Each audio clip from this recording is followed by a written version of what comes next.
sure missing you. Hello, everybody, and welcome back to the Surely You Can't Be Serious podcast, where we talk about movies from the 80s, 90s, and beyond. Jason, who are we here to talk about today? We are here to talk about Mr. Clint Eastwood. What kind of stupid name is that? The biggest yellow belly in the West. Guys, we are here to talk about Clint Eastwood, specifically Mr. Philo Beddoe, which is some kind of kick-butt name as well. I got a question for you, Jason. Yes. Philo Beddoe's pretty strong, right? Oh, yeah. Do you think he's strong enough to beat Superman? Sure. We'll see in a little bit, okay? Hey, all right. I like it. Okay, good. Okay, so we came in with the song... Hang on. I got to stop you right there. Okay, yeah. Okay, hang on, D. Yesterday was Clint Eastwood's birthday. Yes. Okay? On our Facebook page, I put a post of Michael J. Fox as Marty McFly in Back to the Future 3, and it said, "Happy birthday, Clint Eastwood." I got one of two responses. One of them was, "Haha, that's funny. That's really, clever. That's smart." And the other one was, "That's not Clint Eastwood." Oh, gosh. This is a sad statement on the education of humanity right here. If you don't get that joke, you need to go run, not walk. Go run and watch Back to the Future 3 again. Yeah, skip Back to the Future 2. Right. Go straight to Back to the Future 3. That's right. Yes. Yes. Okay, so you introed us with "You're the Reason God Made Oklahoma," and it's the perfect intro song for the story that I am about to tell you. I'm about to tell you the story of Piggy Barnes. Piggy Barnes. Piggy Barnes. Okay. All right, so Piggy Barnes was a high school athlete, part of the 1938 undefeated season for his high school. After he graduated high school, he went on to be a sergeant in World War II. Then, after World War II, he went to college at LSU, where he was a football player and a weightlifting champion. He went from LSU to join the Philadelphia Eagles, where he played guard for them from 1948 to 1951. Okay. Now, while he was still a member of the Philadelphia Eagles team, he was down in Louisiana visiting his college friends, and he got involved in spying on the 1949 undefeated OU team coached by Mr. Bud Wilkinson himself. College football legend Bud Wilkinson. We named a stadium after him. Absolutely, we did. Yes. The longest current winning streak in college football still holds. By the way, sidebar, OU women's softball team currently has the longest winning streak for women's softball, and yesterday played the first game of the College Women's World Series. They got another game tomorrow. I'm hoping by the time this episode comes out that you all will know that we won yet another women's World Series. Yes. So anyway, I digress. The important thing to know is that sports is important to Oklahoma. It always has been. Right. And when you get to a stage where you're involved in a bowl, and a big bowl like the Sugar Bowl, yes, it's really important that you keep your stuff secret, right? You don't want people spying on you. Sure. Well, while Bud Wilkinson is getting ready for the Sugar Bowl in 1950 in Biloxi, Mississippi, he gets a phone call, and he says, "You have guys spying on your team." Now, many will say that this is the only time in his entire 17-year career as a OU football coach that they saw him get mad. Yeah. And he got livid. Uh-huh. So he puts together a detective team, and they go out. There's this garage where they can see down into the field in Biloxi, Mississippi, where the OU Sooners are playing. Okay. And so this team of law enforcement, photographers, reporters are all converging on this point, and they find this guy hiding underneath a blanket with binoculars and charts and cameras, and he sees them coming. He sees them closing in, so he jumps down, goes into the garage, he's yelling profanities at them. They're banging on the door. He eventually busts out, and they manage to snap a picture of him, okay? Yeah, okay. This is great. This is back in the day when pictures had to develop. So it was another day before they developed the picture, and when they developed the picture, they saw that it was Mr. Piggy Barnes from the Philadelphia Eagles, former LSU player who was spying on him. And Bud Wilkinson was like, "Come out." Okay, he comes out, and this guy has gone into hiding with another LSU player named Albert Manuel.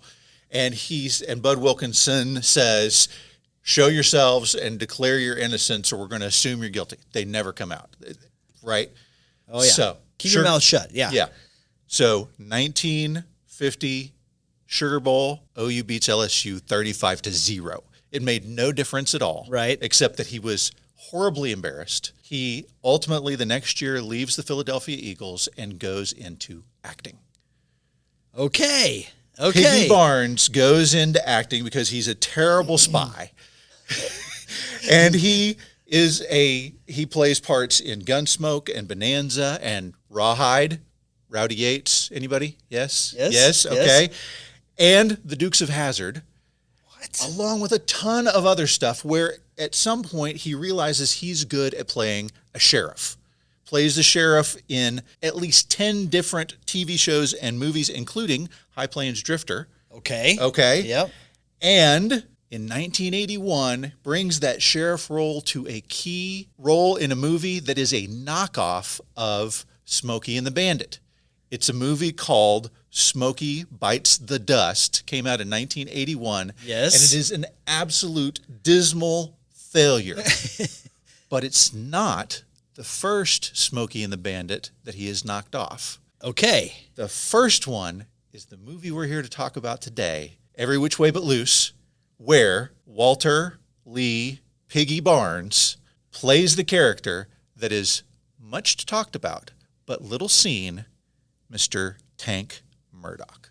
And she said, "You're just a Coca-Cola cowboy. You got a Eastwood smile and Robert Redford hair." Oh, no way.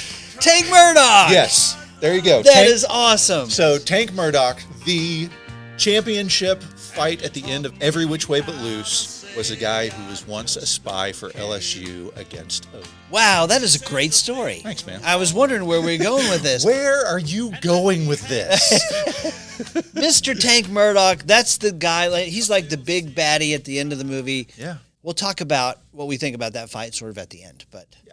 that's the big baddie. Cool, okay, great. So we are here today to talk about the movies Every Which Way But Loose from 1978 and the sequel Any Which Way You Can, which came out in 1980. Now, these are Clint Eastwood's first two attempts at comedy. Yeah.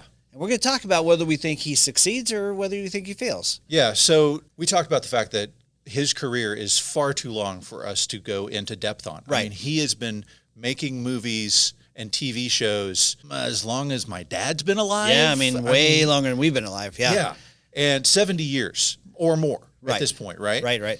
And so he started off, well, I'm just going to skim by here. We're just going to run through, but right, he starts off and gets kind of ridiculed as a bad actor, but he starts off in Rawhide, Rowdy Yates. Yes. But ultimately, a little bit later, he gets a chance break. The guy who directed Once Upon a Time in the West has a new movie that he wants to direct that's kind of a knockoff of a Kira Kurosawa movie called Jimbo. Yeah, okay. But he can't get the guys who were in Once Upon a Time in the West because they're too expensive. Charles Bronson is too expensive at this point. And so he falls back on Clint Eastwood, and that is how we get The Man with No Name in the Dollar Trilogy. Yeah. Fistful of Dollars, A Few Dollars More, and The Good, the Bad, and the Ugly. Fantastic. I love Clint Eastwood. Let's talk about that for just a second. Yeah. Are you a Clint Eastwood guy? Like, do you like his movies?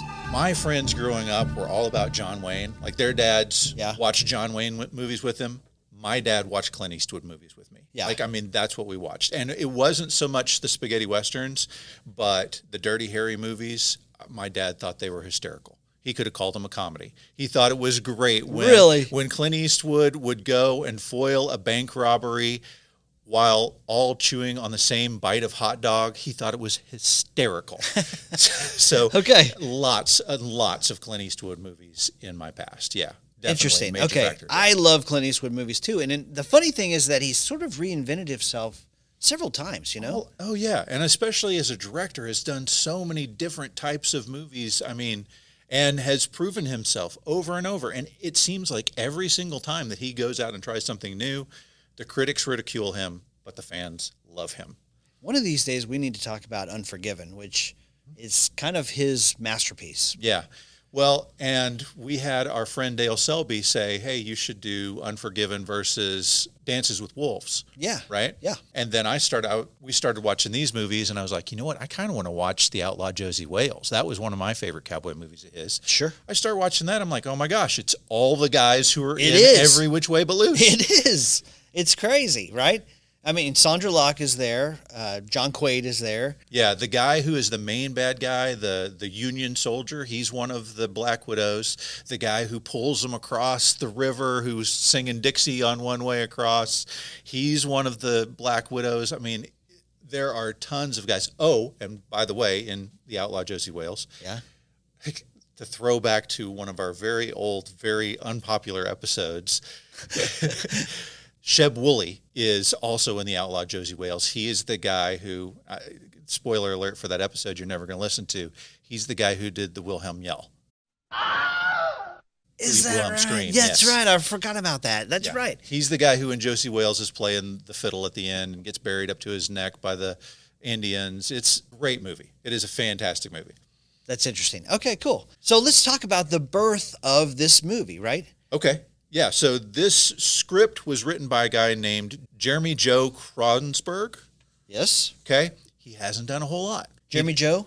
Jeremy Joe Kronsberg I think has. he goes by JJ. I bet he goes by JJ. He probably goes by JJ. Yeah. He's done, obviously, Every Which Way But Loose. He also wrote the script for Any Which Way You Can and Going Ape. Okay, that's fantastic. Okay, stop right there. Okay. You're blowing my mind already. Have you seen Going Ape? I have not, but I am aware that it involves orangutan. There's a little bit of a theme here.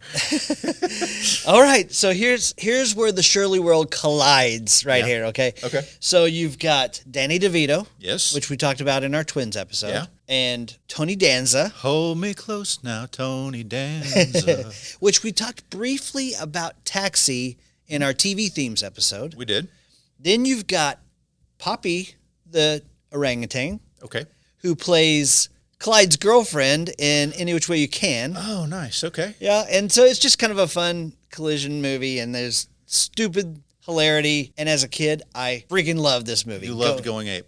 Of course. So I had to, when I saw this movie, I immediately started thinking about Electric Boogaloo, the Canon Films documentary. Yeah. Because they had a movie that was supposed to have an ape in it, but like the ape ended up, the orangutan, Yes. it ended up biting the kid. And so like the next day it was a midget in an ape suit that looked absolutely terrible. Canon Films, ladies and gentlemen. Okay. So I don't know if Manus was the one that bit the kid or not, but Yeah. So the interesting thing, before we even really get down the road, Yeah. so Manus was the orangutan in Every Which Way But Loose. yes. They had to fire him and get a different orangutan for the second one because they try to keep them young because they're kind of more docile as they're young. Okay. So the second ape his name was Buddha. Buddha. Yeah. Yeah, there was another ape that was involved as well called CJ, which might be Clyde Jr.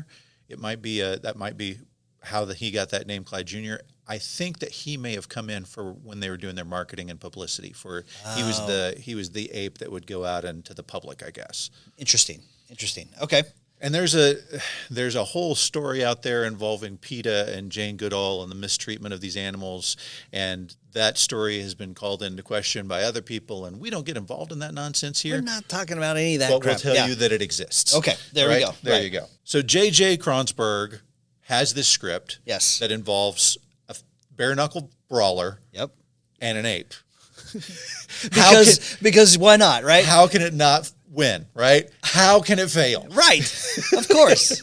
Well, unfortunately, it fails. Like studio after studio after studio all turn him down. But you got the story on why this is a Smokey and the Bandit knockoff. A bit of a stretch, I admit, for the story. But Not real. I mean, kind of, but so tell me what your thoughts. okay, so there's a couple of urban legends about how this ended up with Clint Eastwood because this movie was originally intended for Burt Reynolds. Okay. 1977, Burt Reynolds does a comedy called Smokey and the Bandit. And this is after he's done a bunch of serious stuff. Yeah, I mean, Deliverance was a fantastic but very serious, very dark movie. Action hero. Yeah, well, Hal Needham says, well, Burt Reynolds is a movie star. Let's make him into a comedic actor. And Smokey and the Bandit is one of the greatest movies of the 70s. Shout out to our pal Van Allen Plexico. I think it's maybe his favorite movie of all time. It's irresistible. But by the way, guys, we covered Smokey and the Bandit versus Cannonball Run, and I think season 1. Season 1. It's been a couple of years. Yeah, so definitely go check that out. But Hal Needham was Burt Reynolds' stuntman, living on his couch. Right. He's part of the inspiration for Brad Pitt's character in Once Upon a Time in Hollywood. Absolutely. And so he writes this script and gives it to Burt Reynolds, and Burt Reynolds said, "This may be the worst script I've ever read in my life. That's Smokey and the do Bandit. it. You're right. Yes, let's do it." Yeah. So then Smokey and the Bandit is, of course, a big success. It's the second largest movie from 1977. Yeah. It only trails Star Wars. Yep. I don't know if you've seen that one or not, but Star Wars. you heard that one? I don't know. Okay. Yeah, okay. So anyway, Smokey and the Bandit, huge hit. Yeah. So they want Burt Reynolds for Every Which Way But Loose. Let's do another comedy. Bare Knuckles, Brawler, and Orangutan, How Can We Lose, plus Burt Reynolds. Yeah. Right? So one version I read was basically they got it to Burt Reynolds, and Burt Reynolds is like, I don't really want to do this. I don't like monkeys. I'm not sure about this. Maybe my buddy Clint Eastwood would like to do it. Okay. Another version of it was there was a secretary involved, and they were trying to pass it through the secretary to get to Burt Reynolds. And the secretary intercepted it, showed it to Clint. Clint's like, yeah, I kind of want to, because Clint was wanting to do something a little bit more broad, a little bit more Smokey and the Bandit, a little more commercial, broaden his appeal. And he basically intercepted the script. Yeah, so the secretary, her husband was a guy who is a sound guy. His name was Bob Hoyt, and he did... Mr. Hoyt. Yeah. He did the sound for Jaws, for Play Misty for Me, for The Last Starfighter. Yes. For Weird Science. Yes. And I don't know how the sound guy knows the right people to talk to, but he is the one that convinced Warner Brothers to greenlight this project. Really? Yeah. That's fantastic. Play Misty for Me, Clint Eastwood. There you go. Wow, it's fantastic. So the movie is produced by a guy named Robert Daly. Now, Robert Daly was with Clint Eastwood from Play Misty for Me all the way through Any Which Way You Can. Yeah. And then didn't do anything for a while, and then he did 2 more movies in 1985. First one was Stick, starring Burt Reynolds. Yeah, I've seen that by Elmore Leonard, one of your favorites. I love right? Elmore Leonard. And the second one was Real Genius. Get out of here. I got a throwback for you. Ready for this? Yes. Mitch Taylor. Yeah. Mitch. Yeah. Yeah. The not Val Kilmer part, Mitch Yes. Taylor, was played by a guy named Gabrielle Jarrett. Yes. Gabrielle Jarrett is the son of Jeremy Joe Kronsberg, the writer of this movie. No way. There you go. You're blowing my mind left and right. Happy to be here. Where are you going to find this information?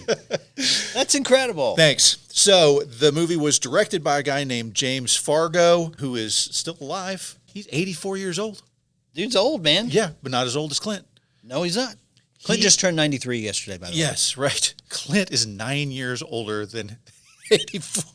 It's crazy. Anyway, he had been assistant director for Steven Spielberg on Duel. Wow, okay. And so Clint Eastwood's like, hey, I need a director. You obviously, have worked with the best, so come work with me. He did The Enforcer. He did Every Which Way But Loose. And then he would go on to his very important job of directing the A-Team. Dun, dun, dun. Be sure and go back. If you haven't heard our last 3 episodes, we did the best TV themes of the 70s and 80s, and that one is there somewhere. I pity the fool who did not listen to those episodes. By the way, James Fargo also worked on Joe Kidd, Yeah. High Plains Drifter, The Iger Sanction, Outlaw Josie Wells. So he's been around Clint a bunch. Yeah, did a lot for him. Yes. Okay, so let's talk about the crazy name of this movie.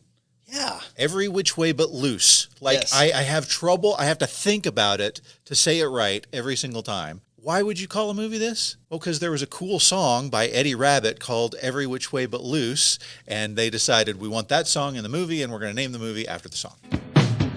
Every which way but loose, you turn me. Every which way but loose. Inside the fire's burning me. In my mind you just keep turning me. Every which way but loose. Baby, there's no... Are you kidding? You turn me. Yep. Oh, I thought the song was written for the movie. I am only here to report what I read, my friend. The interwebs are telling us that. That's fantastic. Okay. So that brings us to soundtrack of the show. You've got the Coca-Cola Cowboy, Mr. Mel Tillis. Perfect. And keep the applause going. Let's all give a big Palomino welcome to pretty Miss Lynn Halsey Taylor. You got Closed Doors by Charlie Rich, and you got a couple songs by this woman named Sandra Locke. Yes. So there's a famous country music producer named Snuff Garrett who produced these songs for this movie. And that included her songs. And his take was recording with her was problematic. Yesterday was more or less just like the one before. And time don't matter when there's nobody else around. Okay, that's interesting. All I could think of as I watched it was, this was the best take. This was the best take. I hate to do this, but this is the way I've felt since I was a little tiny kid watching these movies with my dad. Sandra Locke is not an attractive person. Like, as I got older, you remember when we talked about Toto? And it was like, Toto, the guys from Toto look like the guys your mom dated after she divorced your dad? Yes. Sandra Locke looks like the girl your dad dated after he divorced your mom. Yes. And the one that you don't like. That's, and yeah, you she's don't not like really her that and you're pretty. like, Dad, you could do so much better than Yes. this. Yeah. She was involved with Clint Eastwood for years. It started with the outlaw Josie Wales. By the way, on the subject of Sandra Locke, Yeah. our good buddy, Mr. David Def Dave Wright, sent me some pictures the other day. She is sort of widely known to come from Shelbyville, Tennessee, Yes. but actually it's a smaller town close to Shelbyville called Wartrace. And so he ran over there the other day and sent me some pictures from Wartrace, Tennessee, because he knew we were doing this. Oh, So- nice. Yeah. Good job. So he showed me this. He sent me this picture of downtown right here. He Yeah. said, "That's it. That's all of it. That's right the there." whole one. There Yeah, it that's is. 3 Yeah. buildings. So Yeah, she was a young model who had gotten some attention and managed to secure a role in the 1968 movie The Heart is a Lonely Hunter, which she Okay. was nominated for an Oscar for, what? but she lost out to Ruth Gordon. Are you kidding me? I am not kidding you. And for those of you who don't know what I'm talking about, can you tell us who Ruth Gordon is? Ruth Gordon plays Ma in both of these movies. I knew I should have worn my wig. You hairy ape, stealing my Oreos. She's hilarious. You know, she She's- won an Oscar for Rosemary's Baby. That was the year. That was it, That okay. was the year, 1968. That's incredible. You're blowing my mind. Like, I can't even go anymore, you know? So, All right. I love it. by the way, we forgot to tell you, before we started this podcast, Yeah. we should have the same rules for our podcast that Philo has for Clyde. No spitting, no pissing, no farting, no picking your ass. Man, that ruins my day. So we have a wonderful cast in this movie, right? Yeah, we in do. both of these movies, because we've got a lot of carryover here, Basically right? the same, yeah. Basically the same cast. So we know Clint Eastwood. We know that even though he was married and she was married at the time of the outlaw Josie Wales, they both fell in love and started dating each other. And so they're in it. Then we have... Wait. There's a story that goes with this. Oh, okay, go ahead. I don't want to get too deep on this because that's kind of our style. We like the juiciness, but we want to avoid the controversy. Anyway, Just get it as juicy as you like it and then cut what you don't like. here's the deal. Yeah. Sandra Locke was married to another man. Word on the street is they never consummated that relationship because he didn't really like her, if you know what I'm saying. Right. And they were married for years and years and years and were sort of more roommates and friends. She was with Clint Eastwood for years and years and years. There's a lot of overlap here. It's a lot of Hollywood stuff. I'm not really sure how that all works, but I can't verify what you're saying. What I can say is that I heard as part of their, not divorce settlement, but they sued each other when they broke up. Part of that deal was she got to keep the house that Clint Eastwood had bought for her husband, the $500,000 house. Yeah, there's some story there that there's an agreement we don't where know. I get to screw your wife and you get to live in this house. Yeah. Okay. So Sandra Locke plays Lynn Halsey Taylor. There's one too many women in your life. Neither one of us can make it right. There's one too many women in your life. The one you say you love and the one you call your wife. That's all I have to say about Listen, okay. Let me just say this. She's Clint Eastwood's live-in girlfriend. So that's how that works, you know. She got the role in many of these movies, probably because she's attached to Clyde, and that's Clint. It's another outtake. Whew, I thought I was going to have trouble with Every Which Way But Loose.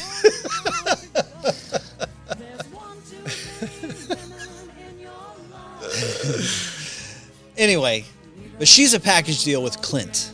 Yes. Okay. And both of us agree she has her moments, but she can't sing all that well. She's really not that pretty. And she is immensely unlikable, particularly at the end of this movie. The only part I disagree with on is that she has her moments. Okay.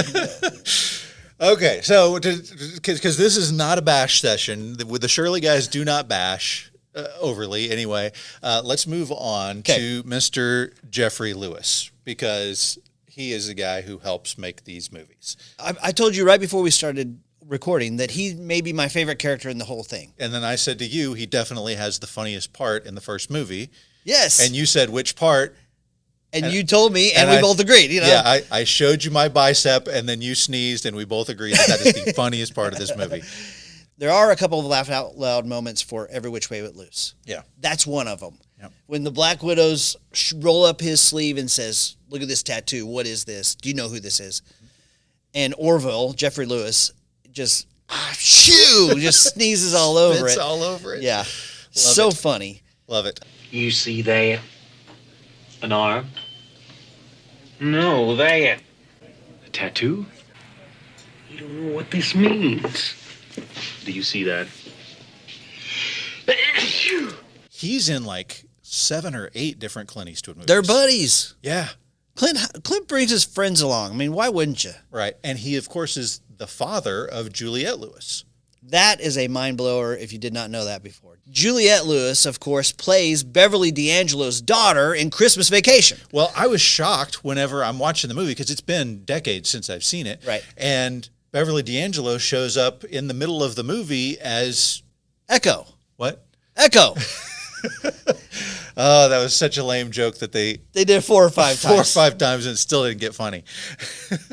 So, Jeffrey Lewis, Juliette Lewis's dad, Yes. is romantically involved with Beverly D'Angelo, who ends up playing Juliette Lewis's mom later on. Yeah. It's all very interesting. I It think. is interesting. So we were talking before we started recording. I think that Jeffrey Lewis is like the greatest sidekick of all time. Yeah.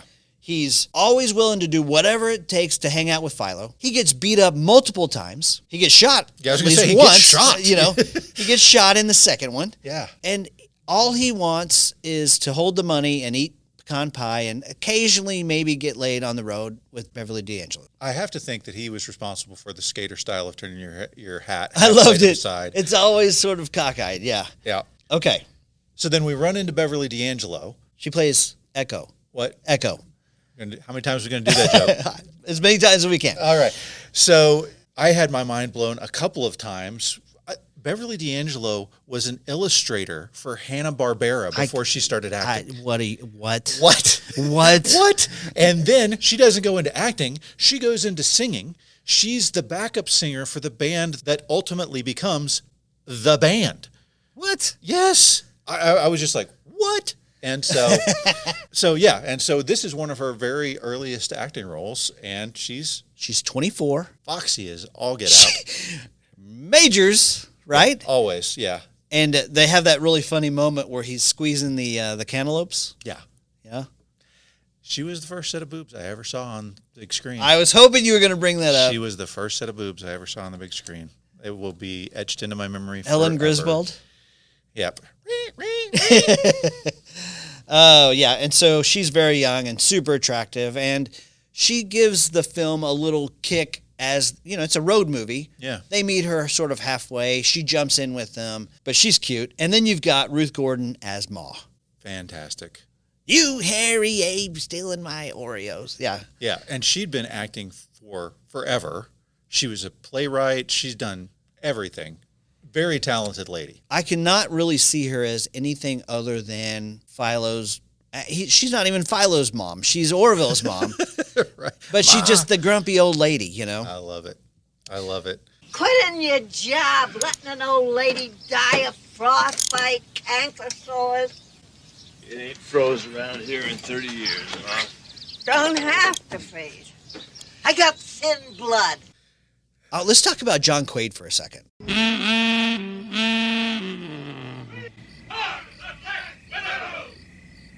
Then who stomped a mud hole in you? Fido Bill! Then spat on you and let his ape stomp it dry. Fido Bill! So whose hide you gonna nail to the gates of hell? Fido Bill! Okay, John Quaid is the leader of the neo-Nazi group, the Black Widows. Lord, you made some men out of clay. You made mine out of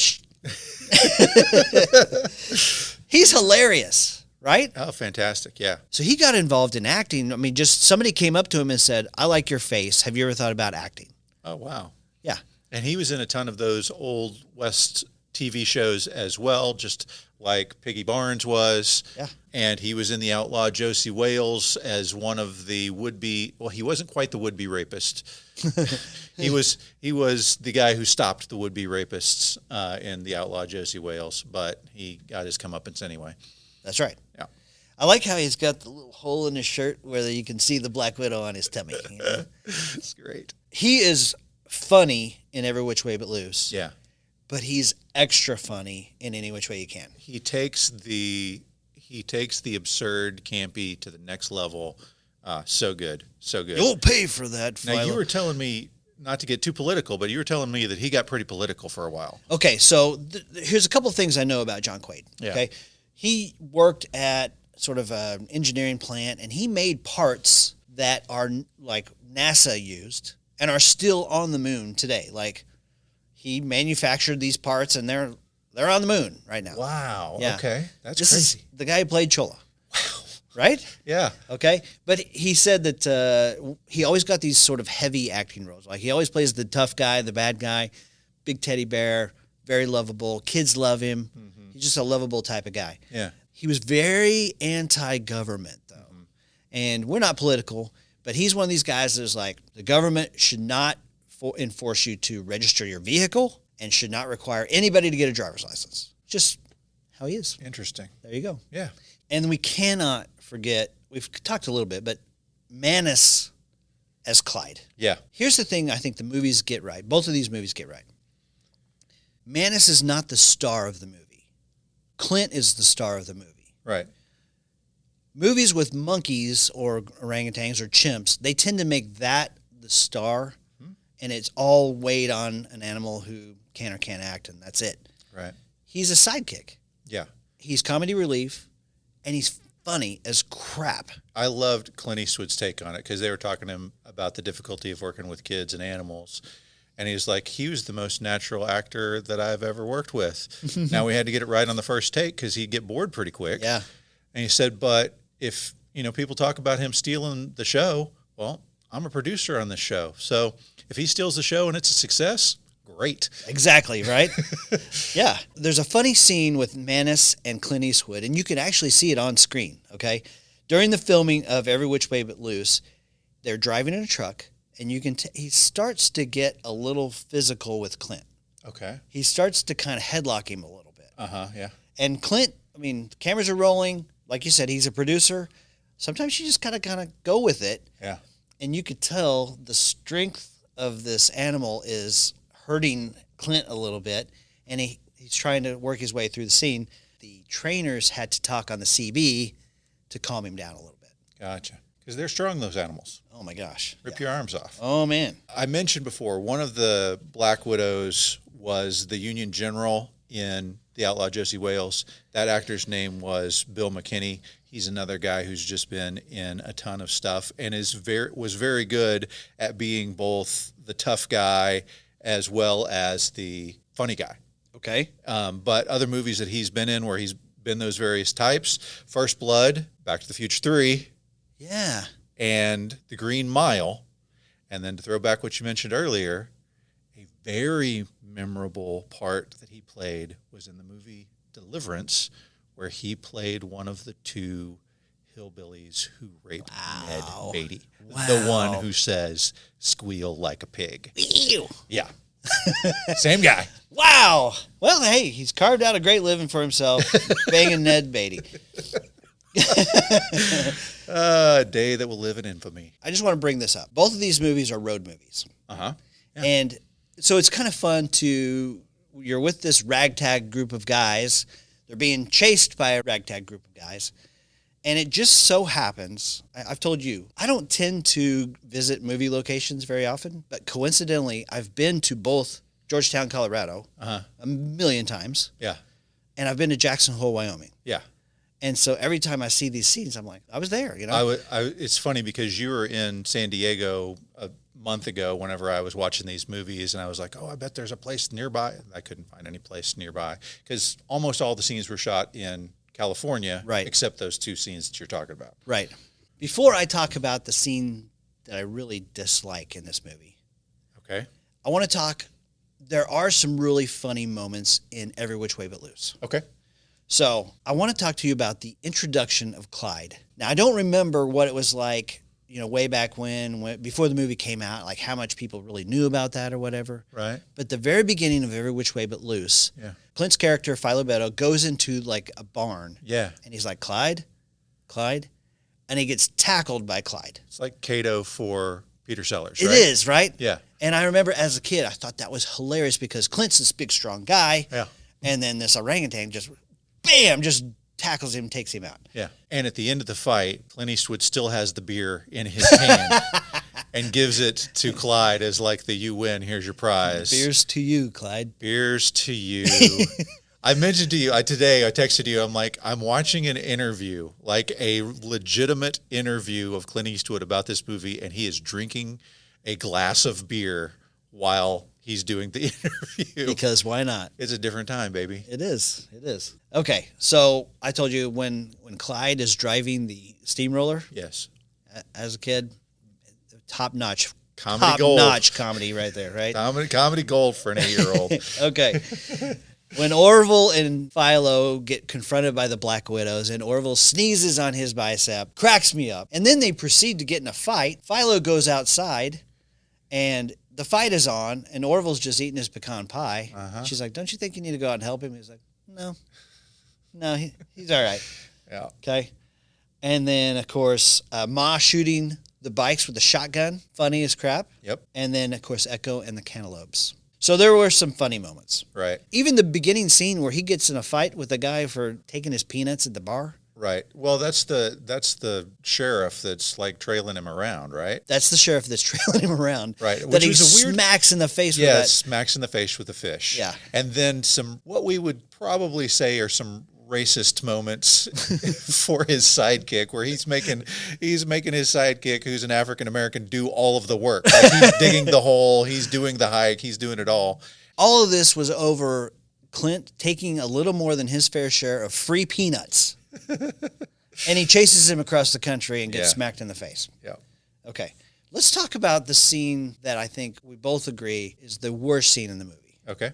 Is it when Sandra Locke is singing? No, that's the second worst scene. Okay. It's the moment at the end when Sandra Locke loses her ever-loving mind. I texted you while I was watching Any Which Way You Can. Yeah. Because I noted that their way of having Philo Beto punch the camera, like it's you're the POV of the guy getting punched. Yes. And also with William Smith, same thing. I was like, they figured out what they messed up in the first movie, because that scene, I mean, she's like spitting and snotty, showing her teeth and just hitting you as the camera, and it's not good. It is so off-putting. It's weird. He's chased Real her weird. all the way across the country. Yeah. We'll get into her final judgment next episode. Right. But he's chased her all the way because he thinks there's a chance for them to have a relationship. Yeah. And then she just blasts him with this vitriol and just hatred. Yeah, she's been spoiler alert. She's been scamming him the whole friggin' time, stealing his money. And I mean, Sandra Locke, whenever she got interviewed for Any Which Way You Can, she was like, I can't believe they put me back in the movie. I was surprised. My character was such a piece of crap. I don't know how that, but they wrote it out and they did a decent job of, making her more sympathetic. And she said, I just pretend that she had a good round of therapy in between the last movie and this movie and has improved as a person. Well, that works better in the second movie. For sure. Are you ready to talk about the second movie? Let's talk about Any Which Way You Can. We'll talk about that next week, guys. Thank you for joining us for this week. That's enough of Every Which Way But Loose. Come back next week.